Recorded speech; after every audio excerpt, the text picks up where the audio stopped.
All right. Hi, everyone. This is Daniel Awe, and we are Group 1. These are our code comparison slides. And my name's Alora Banks. My name is Verle. Okay, so for the first slide, what is Association of Social Workers? So the National Association of Social Workers is an organization that started in 1955, and currently today it represents nearly 100,000 of its members across the country and its surrounding territories. This organization is beneficial in helping social workers and their clients by training social workers to grow professionally and help further their education. The organization also helps social workers by creating and maintaining standards professionally, which also includes the NASW Code of Ethics, which guides ethical social work practice. And now, thinking of our six core values with the NASW, we have service as number one, which social workers will help address social issues. For number two, we have social justice, which basically we will challenge injustice, oppression, and inequality among vulnerable populations and individuals. For three, we have dignity and worth of a person, which we will respect every individual and encourage self-determination. And for four, we have importance of human relationships, which basically we will constantly be building rapport with clients to gain relationships and encourage overall change. And then for number five, we have integrity, which we will practice honesty every day. And then for number six, we have competence, where we will be open-minded for overall professional growth because as social workers, we are always learning something. And these values basically are a tool to guide social workers when making ethical decisions.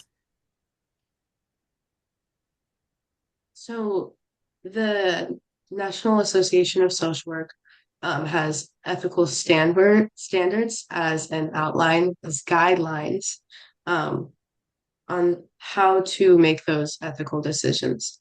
And some of these major guidelines are respecting client self-determination, which is their ability to make decisions for themselves, ensuring competence, which is making sure that whenever we are doing something, it is something that we are educated in and capable of doing to a professional degree.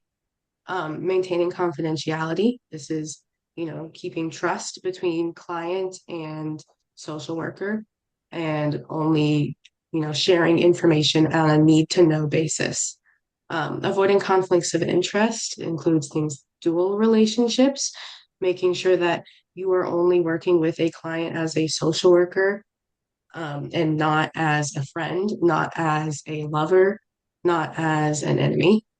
Um, and then upholding professional integrity. This is fulfilling all of your responsibilities that are expected for you, such as attending to like things that you're supposed to be on time, and getting work done that you promised would be done. There are also guiding principles for social workers to keep in mind that are outlined by the National Association of Social Work. One of these is the person and environment perspective, which is the worldview that people are not just themselves, they are also affected by what is going on around them and the way that they were raised. There's also our ethical responsibility to clients, colleagues, and society, which is what we owe the world around us, and the way that we should be treating them, making sure that we are not causing more harm than we are good while we're trying to do good. And then we're also encouraged to engage in advocacy and systemic change.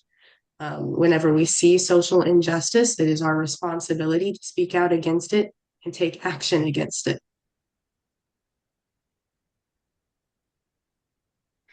Okay, so what is the American Counseling Association? The American Counseling Association, also known as ACA, is an organization that is composed of counselors who work in various settings, like school institutions, agencies, private practices, and hospitals.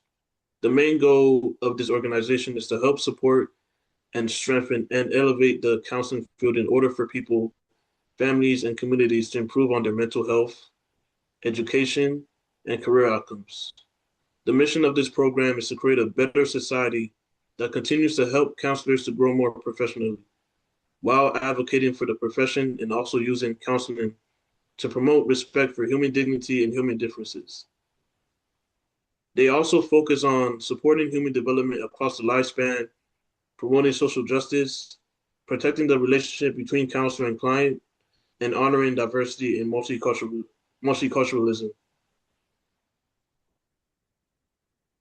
So the American Counseling Association also has their own core values. There are six of them, them being autonomy, non-maleficence, beneficence, justice, fidelity, and veracity. Autonomy is similar to National Association of Social Workers, the right for one to control the direction of their own life, to make their own decisions. Non-maleficence is avoiding things that cause harm.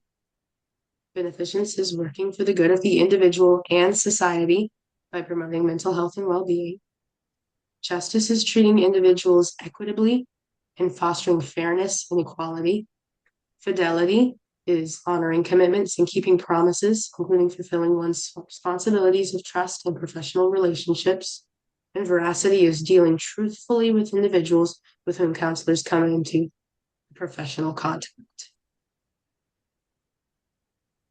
Now, thinking about ACC's ethical standards, for their ethical standards, they enforce ACA members to follow ethical obligations for professional practice. They consider ethical consideration for both the counselors and counselors in training. They use an ethical decision-making tool to help best support their clients, and they share ethical responsibilities.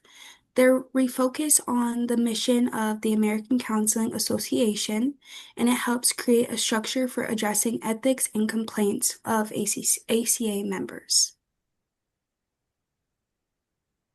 So the guiding principles of the ACA are very similar to the guiding principles of the National Association of Social Workers, but it's different in that it is focused on the counseling relationship. Um, Informed consent is a much greater focal point within the ACA's guiding principles. There's a lot of emphasis on making sure that you are keeping up fair boundaries and professional rules. And all of the ethical decision making here is done in the context of therapy. Outside of therapy is not within the counselor's control, which is not the case with National Social Workers, like the National Association of Social Workers. And now, thinking of both by the American Counseling Association and the NASW, we have some similarities and both differences. For similarities, they both encourage social justice and overall focus on the client's well-being. They encourage a multicultural awareness, so including all diversity. They require for ethical behavior and professional competence, and they show the importance of building overall relationships. For differences, NASW mainly focuses on that person and environment, so advocacy and societal change. ACA mainly focuses on counseling relationships and overall individual empowerment. And then for the NASW, it focuses on community and policy impact, while ACA is focused on a therapeutic decision making, so the overall client's independence. Thank you. Thank you. Thank you.